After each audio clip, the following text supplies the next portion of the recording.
Good morning everyone, আশা করি তোমরা সবাই ভালো আছো। আমিও ভালো আছি। নতুন একটা দিনে নতুন ব্লগের নতুন সময় তোমাদের সবাইকে স্বাগত জানাচ্ছি। তো আজকে হচ্ছে মঙ্গলবার আর এখন বাজে 7টা। তো এখন স্কুলে যাচ্ছি। কথা বলতে বলতে অনেকটা দূর চলে এসেছি। আর এই জায়গাটা হচ্ছে আমার পছন্দের জায়গা। তো এইখানটায় এসে অনেক সময় না আমি দাঁড়িয়ে থাকি। দাঁড়িয়ে যখন মন খারাপ হয় তখন আমি এই জায়গাটায় এসে দাঁড়িয়ে থাকি। তো এই জায়গাটা দাঁড়িয়ে মানে থাকলে মনটা ভালোই লাগে। আর আমি খোলামেলা জায়গা মানে লোকজন কম থাকলে সেরকম জায়গা পছন্দ করি। তো এখন দেখো মাথায় ওড়নাটা চাপিয়ে নিয়ে এসেছিলাম, কারণ কুয়াশাটা মানে অনেকটাই ছিল। আর এই কুয়াশা মাথায় লাগলে শরীরটা খারাপ হয়, তার সঙ্গে মাথা যন্ত্রণা শুরু হয়ে যায়। Tuition complete. আর এখন এই যে দেখো 9:45 হয়েছে। 9:45 হয়েছে, টিউশন কমপ্লিট। এখন এসছি এই সাইডে একটু বসতে, খাওয়ার আরম্ভ হলে যাব। তো দেখতে থাকো আজকে সারাদিন কী করি না করি। আর এখানটায় এলে না পাখির কিচিরমিচির আওয়াজটা বেশ ভালোই পাওয়া যায়। আর দুপুরের টাইমে একটু বেশিই পাওয়া যায় এই সাইডটায় এলে। আর তো আম গাছটা দেখেছো কতটা নিচু, আম হলে পুরো লেগে যায়।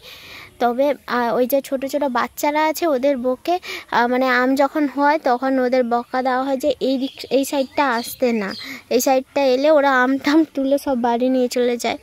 তো আর একটা আছে এখানটায় কামরাঙ্গা গাছ, ওই কামরাঙ্গা গাছটায়ও বেশ কামরাঙ্গাগুলো হয়। তো ওইগুলো সবাই তুলে নিয়ে যায়, আর মিষ্টিও খুব ওই সাইডটা। কুলও আছে অনেকগুলো। আর এখন ওরা ওই বাচ্চাগুলো সব ঠাকুরের কাছে ফুল দিচ্ছে, সেই জন্য এই যে আওয়াজটা আসছে এটাই দিচ্ছে। আর এই যে সাইডটা দেখো, আমাদের স্কুলের এই সাইডটা না ভীষণই ভালো লাগে। আর ওই সাইডটা পুরো ফাঁকা মাঠ, তো এইটা আমাদের ভীষণই ভালো লাগে। এখানটায় এসে যখন প্রচুর গরম লাগে এই সাইডটা এসে বা এইখানটায় এসে বসি। দেখো এখানটা একটা সিট মতন করা আছে এই গাছের চারিদিকে ঘিরে। আর এই যে স্কুল, এটা হচ্ছে হোস্টেল। এইখানটায় হোস্টেলে বাচ্চা থাকে আর টিউশন তো পড়াই। তারপর এই সাইডে যে স্কুলটা দেখতে পাচ্ছ ওইদিকে, ওটা হচ্ছে স্কুল, ওই সাইডটা ক্লাস হয়। তো গরমের দিনে আমি ওই সাইডেই টিউশনটা পড়াই, মানে ওই যে ওইখানটায় যেখানটায় স্কুল হয় ওইখানটায় আমি টিউশন পড়াই। এখন তো তেমন একটা গরম পড়েনি, তার জন্য এই সাইডেই বসে টিউশনটা পড়িয়ে দিই। আর এটা হচ্ছে রান্নাঘর। রান্নাঘর ভেতরেও আছে, কাঠ পিঁপড়া পড়ে গেল, ভেতরেও আছে। সকালবেলা খেয়ে এসেছিলাম চা বিস্কুট, আর আসতে কাকিমা আমাকে দিয়েছিল মানে যে রান্না করে, তো উনি দিয়েছিল দই পিঠে। তো আমি খাইনি ওটা, মানে সকাল সকাল যেহেতু খেয়ে এসেছি না।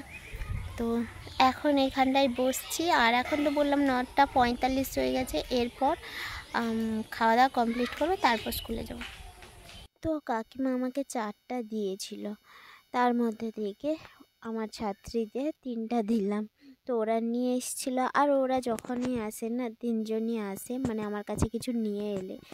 তো ওদের 3জনকে 3টা দিলাম আর আমি একটা খেলাম, কারণ আর একটু পরেই আমি ভাত খাবো। সেই জন্য বললাম তোরা বরং এক একটা করে খেয়ে নে, দিলে কমে যাবে, আর আমার পেটটাও একটু খালি থাকবে ভাত খাওয়ার জন্য। তারপর স্কুল করব। তো এত খেলে কি হয়? তো এখন জানো তো মানে খেয়ে নিলে ঘুম পায়, সেই জন্য কমই খাই একটু আমি। তো এখন বাড়ি পৌঁছে গেছি। আর এখন দেখো 3টা বাজে। তো ভীষণই গরম লাগছিল, তার জন্য ফ্যানটা চালিয়ে দিয়েছিলাম। আর কিছু শাড়ি আছে, ওই শাড়িগুলোকে জলে ডুবিয়ে ধুতে হবে। মানে সময় তো পাই না, সেই জন্য ভাবছিলাম রাতে ধুয়ে দিব। তারপর ভাবলাম এক্ষুনি ধুয়ে দিই, যেহেতু আমাকে এক্ষুনি টিউশন মানে 4টার দিকে টিউশন যেতে হবে। যদি ঘুমিয়ে যাই তাহলে আর যেতে পারবো না, সেই জন্য ভাবলাম কাজ করে টাইমটা কোনোভাবে কাটিয়ে দিই। তো এখন ওই যে শাড়িগুলো বের করে নিয়ে এসেছি। আর এই শাড়িগুলো অনেক মানে 3-4বার খানিক পরে নিয়েছি। তো তারপর ভাবলাম চলো এগুলোকে একবার ধুয়ে দিয়ে রেখে দিব, মানে রোদে দিয়ে তারপর রেখে দিব।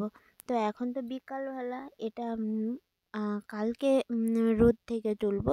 আজকে বাইরে একটু ফেলে রাখবো, তারপর সন্ধে হলে ওটা কাপড়গুলোকে তুলে ঘরের মধ্যে রেখে দিব। তারপর আবার সকালবেলা এগুলো রোদে দিয়ে দিব। তো শুকনো হয়ে গেলে এগুলো এখন রেখে দিব শাড়িগুলো। তো ওই যে নীল রঙের শাড়ি থেকে না ভীষণ মানে কালারিং জল বেরোচ্ছিলো, মানে ওই নীল রঙের শাড়িটা থেকে রং বেরিয়েছিল। তো দেখো এখন শাড়ি ধুয়ে এখন রোদে দিয়ে দিচ্ছি, মানে রোদ তো নেই বিকালের দিকে যেহেতু, সেই জন্য মানে বাইরে এগুলোকে এখন জলটা যেন ঝরিয়ে যায় সেই রকম ভাবে রেখে দিচ্ছি। আর ওই শাড়িটা মাটিতে লুটোপুটি খাচ্ছিল। তো তারপর নিয়ে এসেছিলাম চা, তো চা খেয়ে তারপর টিউশন যাবো, তো চা বিস্কুট নিয়ে এসেছি আর এখন খাচ্ছি। তো চা বিস্কুট খাওয়ার পর যাব, কারণ ঘুম পায় ভীষণ, বসে থাকলে তো ঘুম পায়, সেই জন্য আমি বিকালবেলাও চা খেয়ে নিই। যখন বাড়িতে থাকি তখন সন্ধ্যের দিকে চা খাই, কিন্তু টিউশন পড়াতে যেহেতু যাব, তো সেই জন্য ভাবলাম এখন চা খেয়ে নিই। আর আমার মা কী করছে দেখো, তো পাকা চুল বের করছে, বলছিল আমার বিয়ের সময়, আমার বিয়ের সময়, মানে আমার বিয়ের সময় তো যখন পাকা চুল পুরো ঝোট হয়ে যাবে তখন কী হবে, কী হবে, বুড়ি বলবে তোমাকে, সেই নিয়ে একটু ইয়ার্কি চলছিল। তারপর আমি এখন বেরিয়ে পড়েছি সুমনের বাড়িতে যাব, মানে টিউশন পড়াতে। তো বাবা বলছিল তাড়াতাড়ি ফিরে আসবি, সন্ধে বেশি করবি না, তো অনেক দিন যাইনি না সেই জন্য। আর কালকে যাব বলছিলাম, তো কালকে আর যাওয়া হয়নি, ঘুমিয়ে গেছিলাম, সেই জন্য বাবা হলো তো চলো এখন বিকাল 4টা বাজে, টিউশন যাচ্ছি তো সুমনের ঘরে, তারপর কথা হচ্ছে। তো সেই জন্য বাবা বললো তুই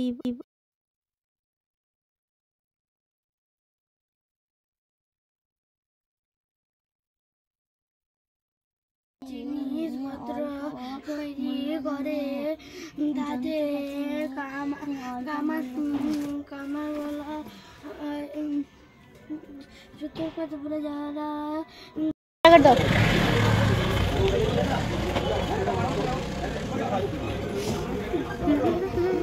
চারটা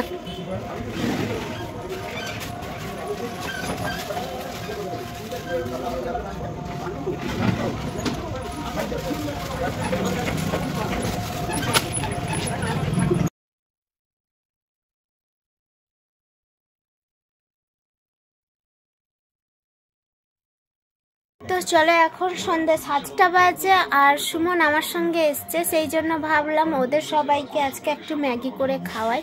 তিনজন যেহেতু একসঙ্গে আছে, তো ম্যাগি প্যাকেট যখন নিয়ে এসেছিলাম বৌদি বলছিল আমার জন্যও একটু বানাবে, তো এখন ওদেরকে ম্যাগি প্যাকেট মানে ম্যাগি করে খাওয়াবো।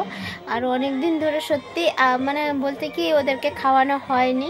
আমাদের বাড়িতে এলে আগে যখন আসতো না তখন কিছু না পারতাম, যাই একটা ছোটোখাটো প্রত্যেক দিন দেওয়ার চেষ্টা করতাম, তো এখন তো সেই রকম আর হয় না।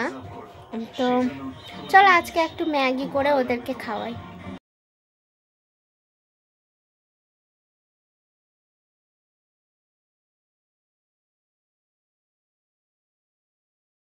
প্যাকেট এখানটায় দেখতে পাচ্ছ, 4টা প্যাকেটই আজকে ওদেরকে দিব। আর হাতে যে আংটিটা পরেছিলাম না, ওটা ভেঙে গেছে, তো যাই হোক ওটাকে কেটে এখন দিয়ে দিচ্ছি। 4টা কেক ভালোভাবে বের করে নিয়েছি, আর এইগুলোকে এখন জলে দিয়ে দেবো। তো আগে একটু জলে লবণ দিয়ে দিব, দিলে লবণটা দিলে ভালোভাবে মিক্স হয়। তো লবণটা দিতে জলের কালারটা দেখো কেমন হয়ে গেছে। তো এর মধ্যে এই যে এগুলো দিয়ে দিচ্ছি এখন একটা করে।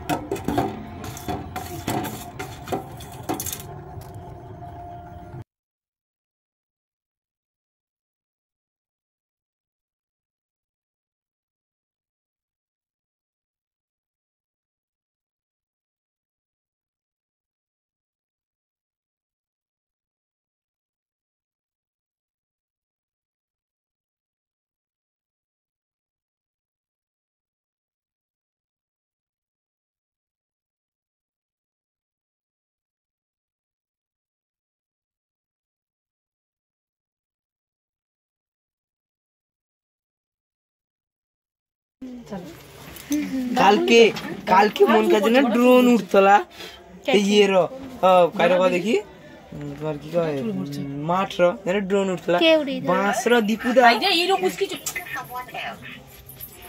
বাঁশর দীপুদা কি করছে জানো তো মোবাইল বাঁধে উপরকে উঠে দিয়েছে একদম মোবাইলটা উপরকে উঠেছে পুরা ড্রোন যেন একদম মানে ড্রোন কাইছে আর তোর মোবাইল ওরকম ড্রোনের মতন পুরো আছে ধরো মা না আমার পুত্র নাই দাঁড়া আমি হাতটা দিই যদি নাম্বারটা রইতো তাকে ফোন করি কি জাঠি নাম্বার বি নাই ফোন করি কি